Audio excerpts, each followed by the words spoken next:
Hey, what's up, y'all? It's Dr. Dave running from Certified.com. I hope everybody's doing well.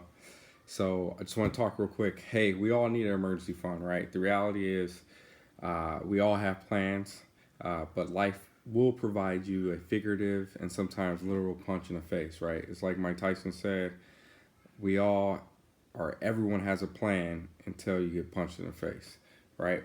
Life happens, you can't avoid it, but you got to be prepared for it. One way to be prepared for it is by having an emergency fund or savings, whatever you're going to say.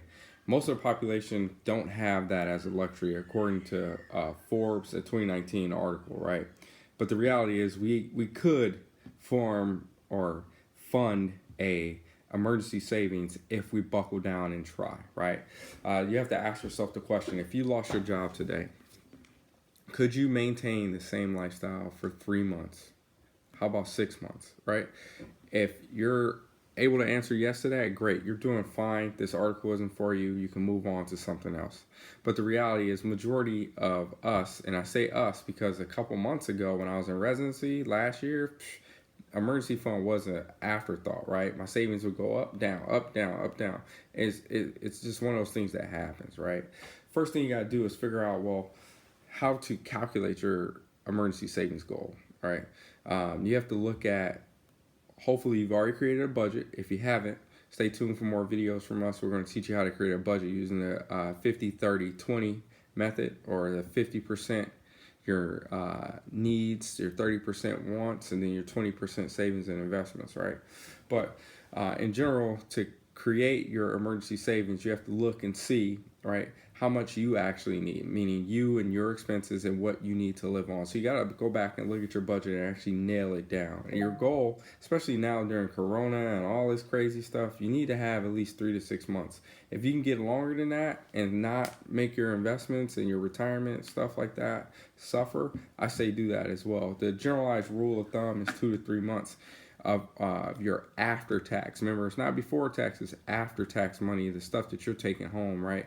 So that means you need to have at least 3 months of your paycheck, right?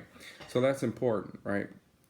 So when we start thinking about it, you got to take an individualized approach and set your own goal. It's not Joe Schmo's goal from down the street. It's your goal, right? The other thing is you have to think about, well, if you have a goal of obtaining an emergency savings of, let's just say, I'm making $5 grand a month or making $3 grand a month. Let's use 3 grand, right? Making 3 grand a month. So my emergency savings needs to be 9 grand. Well, we got to figure out how much of our 20% that we're already putting up for our savings can be sort of, our savings and investments can be diverted to create this emergency fund. There's some people that will say, you know what, just go as hard as you can and create the emergency fund first and sort of snowball it, right? And then move on to everything else. It really have to look at what you have going on, because the reality is life happens, right? There's birthdays, there's holidays, there's Christmas, and you want to be able to have fun too, right? We only live this life once, so sitting there being super serious and not worrying about the things that go on with your family, that's just not practical. The reality is you just got to have a plan and know to stick to that plan, because there's an end goal in sight. So our end goal for our fictional person is to create a $9,000 emergency savings. So how are we going to get there? If I'm only making $50,000 after tax, right? That's less than, right, 5,000 per month. So my goal is to take 20% of that, means at least 1,000, right? That's hard to do, I understand.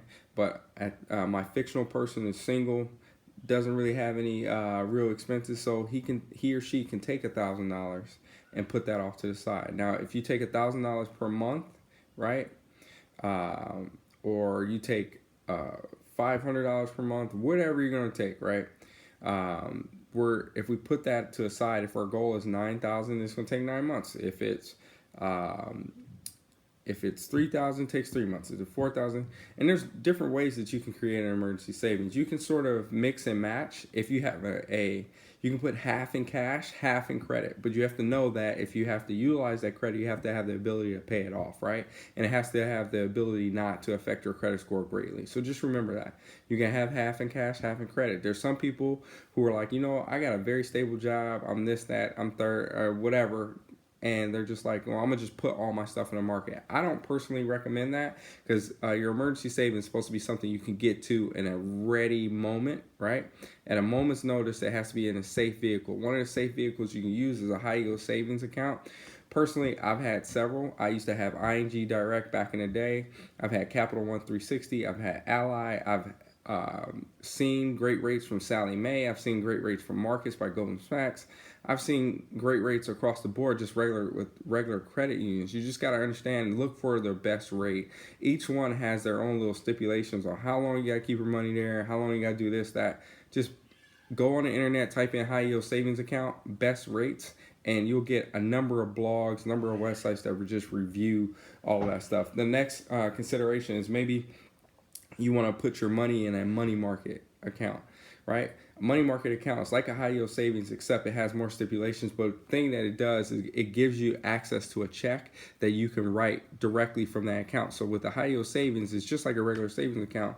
You have to transfer that money over, right? So that's going to take some time. So you need about 24 to 48 hours, which is the reason why I say that if you do the right mix and you know exactly what the structure of your emergency savings or emergency savings plan or emergency savings fund is, you can use a credit card, right? Because you can get access right away. The other thing with a credit card is you can write a check with certain credit cards that goes directly from that will charge to that credit card. So it's important to remember that you have several options basically to fund your emergency savings right away. If you're one of these people, you're like, hey, I'm pretty good with money. I have great willpower. I can sort of control some things. Then you're okay just using a credit card for emergency purposes, right? Because likely you're not really going to have that many emergencies, and you know that you'll be able to pay it back later. The problem is if you're going to use that credit card for other things as well. So just keep that in the back of your head. If you're going to use an emergency credit card or emergency savings, and you're going to have a credit card be your main funding source, you need to make sure that you're not using it for anything else, which is tough for all of us to do, right? Because we all like rewards points, we like this, we like that, we like to travel, whatever, right? But just remember that credit card has to be used for multiple things. All right, the other thing you can do, and I don't 100% recommend this, right? You can take a portion or all of it, right, and put it in a bond ladder or CD ladder. But just remember that there's penalties associated with cashing in those funds early, right? Remember, the whole goal with emergency savings is that you want to have ready access to your money, but at the same time, your money needs to be working for you. So like a high yield savings provides 25 times the national average of a savings account rates, and the rates right now are trash, right? Across the board, no matter what. I haven't seen any rates really greater than 1.5%. If they're advertising more than that, there's some stipulation that they're going to try and get their money back quicker, meaning they're going to drop that rate as soon as you put that money in, and you're going to get the little 90-day window, whatever they want you to keep your money, and they're going to drop that rate after that. So just make sure you read the fine print. There's money, like I said, money markets, bonds. There's CDs you can do. You can even tier your emergency savings, which I do, right? A portion of it is dedicated, or my emergency plan or my emergency savings fund is dedicated from a credit card. If I need ready access to cash, there's a portion in a high yield savings account. And then eventually when the rates improve, I'm going to create a bond ladder or a CD ladder depending on what has the better rates. And basically that will just revolve, and that's like ultimately the safe, right? Like if I have to go crack the safe, but I want that money in the safe working for me the entire time. No matter what, if you're ever concerned about your financial future, don't be afraid to consult and find a financial planner. There are great ways to find one in your area, right? You can go to Smart Asset, you can go to NerdWallet. If you are having trouble finding a financial planner that you trust, hit me up, man. Contact@certified.com, and I'll point you in the direction of some financial planners that I know.